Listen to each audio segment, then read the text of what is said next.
Hello students, good evening to all. Our today's topic is financial statement with adjustment, class plus 1, chapter number 17, question number 2. And the question is, from the following trial balance taken by from the books of Kapoor and company prepare trading and profit and loss account for the year ended 31st December 2010 and the balance sheet as on that date. Trial balance आपके पास ये drawing आप सभी जानते हैं capital में से less होती है. Plant and machinery asset side, horse and carts asset side, debtors asset side, purchase trading की डेबिट में, वेजेस ट्रेडिंग की डेबिट में, cash in hand, cash at bank asset side, salary profit and loss account की debit में, repair profit and loss account की debit में, stock opening stock trading की debit में, rent profit and loss account की debit में, manufacturing expenses trading की debit में, bad debts profit and loss account की डेबिट में, कैरीज ट्रेडिंग के डेबिट में, capital liability side, creditors liability side, sale आप सभी जानते हैं ट्रेडिंग के क्रेडिट में, बिल्स पेबल ट्रेडिंग के क्रेडिट में, बिल्स पेबल लाइबिलिटी साइड. तो इस प्रकार से आपके पास एडजस्टमेंट दिए. क्लोजिंग स्टॉक की डबल एंट्री, एक बार ट्रेडिंग के क्रेडिट में और दूसरी बार asset side. Depreciation on plant and machinery, दूसरी आपकी एडजस्टमेंट दी है प्लांट एंड मशीनरी के साथ, तो प्लांट एंड मशीनरी में से लेस और प्रॉफिट एंड लॉस अकाउंट के डेबिट में. तीसरी एडजस्टमेंट दी है हॉर्स एंड कार्स 15%, तो हॉर्स एंड कार्स में से लेस और प्रॉफिट एंड लॉस अकाउंट के डेबिट में. अलाउड इंटरेस्ट ऑन कैपिटल में ऐड और प्रॉफिट एंड लॉस अकाउंट के डेबिट में. वेजेस के साथ ड्यू है, due outstanding, due means outstanding, तो वेजेस में ऐड और प्रॉफिट एंड लॉस अकाउंट के मतलब ट्रेडिंग में वेजेस में ऐड और बैलेंस शीट में liability side. Paid rent 16 advance, that means की प्रीपेड रेंट, तो इसके साथ भी एडजस्टमेंट है. तो जिनके साथ एडजस्टमेंट है किस प्रकार से उसकी एंट्री करेंगे और किस प्रकार से उसे लेखा पुस्तकों में दिखाया जाएगा वो आप क्लियर देखेंगे. तो इस क्वेश्चन के अंदर आप लोग जो है वो किस प्रकार से क्वेश्चन करेंगे, हम क्वेश्चन पढ़ेंगे जिससे आपको अधिक क्लियर होगा. तो क्वेश्चन नंबर 2 करते हैं हम किस प्रकार से क्वेश्चन नंबर 2 को किया जाएगा. सबसे पहले जब आप क्वेश्चन को करेंगे आप लिखेंगे ऊपर question number 2, left hand side is debit side and right hand side is credit side. Trading account, trading and profit and loss account of Messrs Kapoor and company for the year ended 31st December 2010. Line of demarcation, first column particulars, amount in rupees, particular amount in rupees. तो सबसे पहले आपके पास जो इसमें दिया है वो दिया है ड्राइंग. तो आप सभी जानते हैं ड्राइंग जो आएगी वो कैपिटल में से लेस होगी.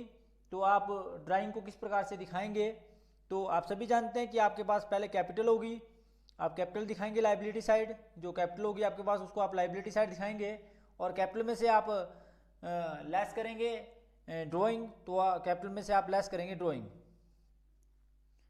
या क्योंकि आप सभी जानते हैं इसमें आपके पास कैपिटल में ऐड दिया हुआ, ऐड करना है आपने इसमें इंटरेस्ट ऑन कैपिटल, जो इंटरेस्ट ऑन कैपिटल आपके पास दिया होगा उसको आपने ऐड करना है और इंटरेस्ट ऑन कैपिटल को ऐड करने के बाद आप इसमें से लेस करेंगे ड्राइंग, लेस करेंगे उसके बाद आप इसमें ड्राइंग. तो आपके पास ड्राइंग दी हुई है. सबसे पहले ड्राइंग आपके पास लेखा पुस्तकों में दी है 1500. तो 1500 आप ड्राइंग लेंगे, इसको आप लेस करेंगे इंटरेस्ट ऑन कैपिटल को ऐड करने के बाद, तो वो जितना भी होगा उसको आप ऐड करने के बाद उसमें से लेस करेंगे. उसके बाद आप सभी जानते हैं कि लेस करने के बाद ड्राइंग के बाद आपके पास दिया plant and machinery. Plant and machinery जो है असेट साइड है, तो आप प्लांट एंड मशीनरी लिखेंगे, प्लांट एंड मशीनरी जो आपके पास दी हुई है. जो आइटम आपके पास दिया आप उसको आइटम को लिख सकते हैं plant and machinery account. Plant and machinery inner column में लिखी जाएगी क्योंकि इसके साथ डेप्रिसिएशन दिया हुआ है, तो इसको हम इनर कॉलम में लिखेंगे. जब डेप्रिसिएशन आएगा तो आप इसमें से लेस डेप्रिसिएशन करेंगे, तो जितना भी आपके पास डेप्रिसिएशन होगा उसको आप डेप्रिसिएशन निकालेंगे और उसका आप करेंगे.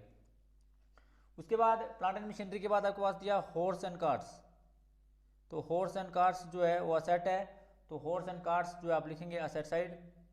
और हॉर्स एंड कार्ट्स आपके पास दिया है 17,000 में से आप फिर डेप्रिसिएशन घटाएंगे, लेस करेंगे इसमें से आप डेप्रिसिएशन.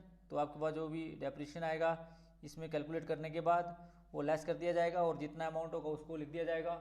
तो उसके बाद आप सभी जानते हैं कि आपके पास दिया है हॉर्स एंड कार्ट्स के बाद आपके पास दिए हैं डेटर्स. तो डेटर्स आप सभी जानते हैं कि असेट साइड आते हैं, तो डेटर्स लिख देंगे आप. डेटर्स जितने भी आपके पास डेटर्स आएंगे वो डेटर्स दिए हैं आपके पास. तो आपके पास डेटर्स दिए हैं 4,500. 4,500 आप डेटर्स लिख देंगे.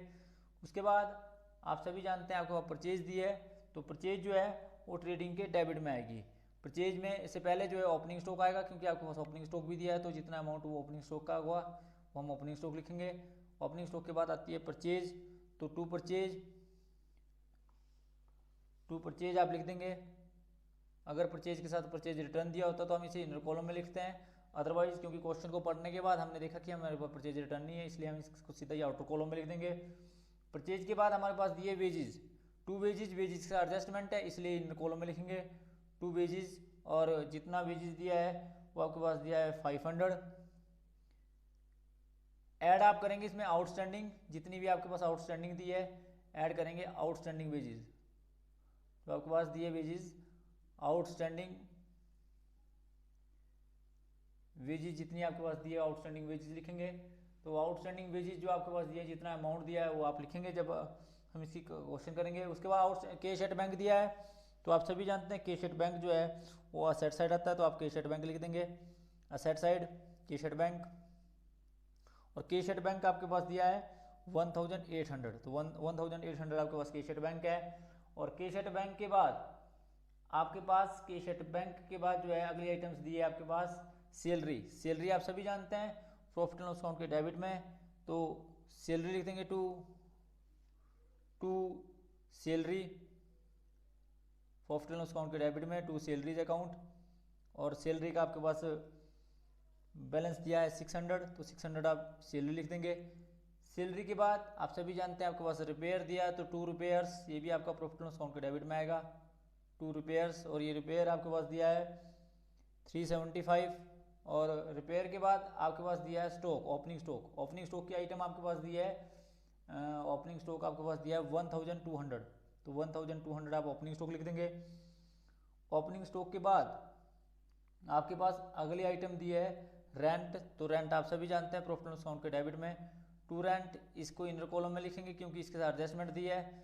तो रेंट आपके पास दिया है 500, और क्योंकि इसके साथ प्रीपेड की एंट्री दी हुई है तो यहाँ पर हम लेस करेंगे प्रीपेड, तो अब हमारे पास आएगा लेस प्रीपेड, तो प्रीपेड रेंट जो है जितना भी होगा उसको आप लेस करेंगे, उसको आप देखेंगे भी कितना होगा तो उस समय लिखेंगे। उसके बाद प्रीपेड रेंट के बाद आपके पास दिया मैन्युफैक्चरिंग एक्सपेंसेस आप सभी जानते हैं ट्रेडिंग के डेबिट में मैन्युफैक्चरिंग एक्सपेंसेस, तो मैन्युफैक्चरिंग एक्सपेंसेस जितने आपके पास हैं उनको लिखेंगे। तो मैन्युफैक्चरिंग एक्सपेंसेस आपके पास दिए हैं 300।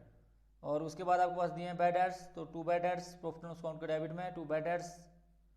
और बैड डेट्स आपके पास दिए हैं, आप सभी जानते हैं आपके पास बैड डेट्स दिए हैं 100 रुपीज़, तो 100 रुपीज़ आप बैड डेट्स लिख देंगे।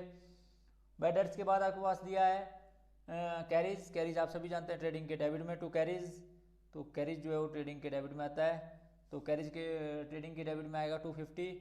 उसके बाद आप सभी जानते हैं आपके पास कैपिटल दिया है, कैपिटल आपके पास दिया है 23,000, तो आप कैपिटल जो है लाइबिलिटी साइड लिखेंगे। कैपिटल के बाद आपके पास दिए हैं क्रेडिटर्स आप सभी जानते हैं क्रेडिटर्स भी जो है लाइबिलिटी साइड दिखाए जाते हैं, तो क्रेडिटर्स आपके पास दिए हैं क्लियर 12,000, तो आप 12,000 क्रेडिटर्स लिख देंगे। क्रेडिटर्स के बाद आपके पास दिया है सेल, तो सेल आप सभी जानते हैं ट्रेडिंग के क्रेडिट में बाय सेल, तो सेल आप लिख देंगे। सेल आपके पास दी है 10,000। और सेल के बाद आपके पास बिल्स पेबल दिया है, बिल्स पेबल आप सभी जानते हैं लाइबिलिटी साइड बिल्स पेबल, तो बिल्स पेबल को आप लाइबिलिटी साइड दिखा देंगे। और बिल्स पेबल आपके पास दिए हैं 7,625। और फिर उसके बाद आप जब भी सभी जानते हैं कि 7,625 के बाद यानी कि इसको लिखने के बाद बिल्स पेबल को लिखने के बाद आपके पास क्लोजिंग स्टॉक की डबल एंट्री दी है। एक बार ट्रेडिंग के क्रेडिट में बाय क्लोजिंग स्टॉक जो है एक बार ट्रेडिंग के क्रेडिट में दैट इज 2050 और दूसरी एंट्री इसकी आप सभी जानते हैं असेट साइड होगी, तो क्लोजिंग स्टॉक 2050 डबल एंट्री, साथ में डबल एंट्री करनी है जिससे आपका क्वेश्चन गलत नहीं होगा। एक बार मैंने देखो यहाँ लिखा और दूसरी बार यहाँ लिख दिया जिससे हमारा क्वेश्चन गलत नहीं हुआ। जो आइटम जहाँ आनी थी वो पहले लिख दी, उसके बाद हमने डबल एंट्री करी। तो उसके बाद depreciation on plant and machinery, तो डेप्रिसिएशन आप सभी जानते हैं 20,000 का 10%। अगर आप 20,000 का 10% निकालने का तरीका है 20,000 इंटू 10/100, दैट मीन्स कि 20,000 का 10% जो आता है वो 2,000 आता है। 2,000 इसमें से लेस कर दिया तो आपके पास आया 18,000, और इस 18,000 जो आपने घटाया यानी कि टू डेप्रिसिएशन जो आपने घटाया, तो आप यहाँ लिखेंगे प्रॉफिट एंड लॉस अकाउंट के डेबिट में to depreciation on plant and machinery, तो तो आप यहाँ पर लिखेंगे depreciation on plant and machinery, जो भी आपके पास आया उसको आप क्लियर लिख देंगे यहाँ पे। ये आपके पास आया 2000, तो 2000 आपने depreciation on plant and machinery लगाया। उसके बाद हॉर्स एंड कार्स पे, ये भी हॉर्स एंड कार्स पे भी आपका डेप्रिसिएशन है और वो दिया है आपका 15%। तो 17,000 का 15%, मतलब कैसे 17,000 इंटू 15/100, दैट मीन्स कि आप जो है 17,000 का 15% निकालेंगे तो ये आपके पास आया 2550। तो ये आपके पास 2550 आया, और 17,000 में से 2550 घटाने का मतलब 2550 घटाने के बाद आपके पास बैलेंसिंग फिगर बचा 14,450। इसकी आपने डबल एंट्री करनी है, साथ में to depreciation on horse and cars, horse and cars. तो ये आपने साथ साथ में कर लेनी है। ध्यान रखना इस बात का कि हॉर्स एंड कार्स की जो डबल एंट्री है, सभी की डबल एंट्री आपने साथ साथ में करनी है। और ये था 2550, तो आपने डबल एंट्री भी साथ में कर दी 2550 की। उसके बाद आपके पास इंटरेस्ट ऑन कैपिटल है, अलाउड इंटरेस्ट ऑन कैपिटल, तो ये आपका 23,000 का 10%, दैट मीन्स की 23,000 इंटू 10%। तो इस प्रकार से आपने निकाला, तो ये आपके पास आया 2,300। और ये लगाने के बाद आपके पास 003 25,300, और 25,300 में से आपने जब इसको घटाया, ट्राइंग को घटाया, तो आपको पास आया 00, और ये ऑटोमेटिकली आपके पास इसको घटाने के बाद ये आपके पास आया 23,800। तो इस प्रकार से 23,800 आ गया। और जो आपने interest on drawing, interest on capital यहाँ पर लगाया, उसकी भी double entry to interest on capital, सबकी डबल एंट्री आपने करनी है साथ साथ में, जिससे आपका क्वेश्चन गलत होने की कोई भी संभावना ना हो। तो इंटरेस्ट ऑन कैपिटल आपका यह है जी आपका 2,300, जिसकी डबल एंट्री आपने कर दी। इंटरेस्ट ऑन कैपिटल के बाद wages due, due means outstanding, add outstanding, outstanding जो आपका है 150, और 150 जब आपने इसमें ऐड किया तो ये आपके पास 650। इसकी डबल एंट्री वेजेस आउटस्टैंडिंग, आप सभी जानते हैं वेजेस आउटस्टैंडिंग जो है वो आपका लाइबिलिटी साइड। तो इस प्रकार से वेजेस आउटस्टैंडिंग की आपने डबल एंट्री करी, और ये आपके पास आया 150। वेजेस आउटस्टैंडिंग के बाद आपके पास अगली जो आउटस्टैंडिंग की एंट्री है, आउटस्टैंडिंग की कोई एंट्री नहीं है बल्कि प्रीपेड की है, तो लेस प्रीपेड रेंट, तो लेस प्रीपेड रेंट आपने किया कितना जी 60 रुपीज़। तो 60 रुपीज़ जब आपने इसमें से घटाया तो आपके पास आया 440, और इसकी आपने डबल एंट्री करी, जिसको आप बोल सकते हैं प्रीपेड रेंट। तो प्रीपेड रेंट आपके पास आया 60 रुपीज़। अब आपने सारी एंट्रियों की डबल एंट्री कर ली। इस बात का ध्यान रखें, आप सारी एंट्रियों की पहले डबल एंट्री कर लें, और अगर आपने सारी डबल एंट्री कर दी तो क्वेश्चन के गलत होने की कोई भी संभावना नहीं है। उसके बाद आपने टोटल किया। सबसे पहले आप टोटल करेंगे ट्रेडिंग अकाउंट का। ट्रेडिंग अकाउंट का जब आप टोटल करेंगे तो क्रेडिट साइड का टोटल जो है वो डेबिट साइड के टोटल से ज़्यादा आया। आपने ये देखना है कि साइड का टोटल ज़्यादा है, तो आपने you will find the total of credit side is more than the debit side, and that is 12,050। और 12,050 में से आपने इन सारे खर्चों को घटाया तो आपके पास आया ग्रोस प्रॉफिट। जो ग्रोस प्रॉफिट आपके पास आया ये कैरी डाउन आया, मतलब इसको आप ट्रांसफर करेंगे प्रॉफिट एंड लॉस अकाउंट के क्रेडिट में। तो जो आपके पास ग्रोस प्रॉफिट आया इसका टोटल करने के बाद ये आपके पास आया 5,650, और इस 5,650 को आप यहाँ से लेके by gross profit brought down, और ये ग्रोस प्रॉफिट ब्रोड डाउन आपके पास आया 5,650, और 5,650 में फिर आपने यहाँ पर देखा कि आपका डेबिट साइड का टोटल जो है क्रेडिट साइड के टोटल से ज़्यादा आया। इसका मतलब आपको नेट लॉस होगा। तो नेट लॉस आपको कितना होगा उसको आप फाइंड आउट करेंगे, जिसमें आप पहले डेबिट साइड का टोटल करेंगे। नेट लॉस कैरी डाउन मतलब ट्रांसफर टू कैपिटल अकाउंट। तो आपके पास नेट लॉस जो आया वो कितना आया, आपने टोटल किया, इसका आपका टोटल करने के बाद इसका टोटल आया 8,365। 8,365 में से आपने नेट लॉस को घटाया। नेट लॉस जो आपके पास आया वो आपके पास आया 2,715। 2,715 को आप यहाँ से ले गए और यहाँ पर लिखा आपने less net loss, less net loss. तो नेट लॉस आपके पास कितना है जी, उसको घटाने के बाद यानी कि 2,715 को घटाने के बाद आपके पास कैपिटल का एक्चुअल बैलेंसिंग फिगर आया 21,085। और फिर आपने टोटल किया। When you are totalling both side you will find the total of both sides are equal to each other, and that is 40,860 and 40,860. The totaling of both sides are equal to each other. That means your question is right. तो question number 2 को आपको बड़ा detail में बताया भी किस प्रकार से आपने हर क्वेश्चन की किस प्रकार से डबल एंट्री करनी है, किस प्रकार से इसे शो करना है। तो ध्यान से करना है प्यारे बच्चों। किसी भी चीज़ को अगर कोई भी क्यूरीज आपकी हो तो आप विदाउट एनी हेजिटेशन जो है फ़ोन कॉल करके पूछ सकते हैं कि सर ये वो पॉइंट हमें समझ नहीं आया। आपकी वो क्यूरी उसी समय फ़ोन कॉल के माध्यम से दूर कर दी जाएगी। तो thanks for watching the video. Please like, comment and subscribe my channel and press bell icon for next notification. Thank you.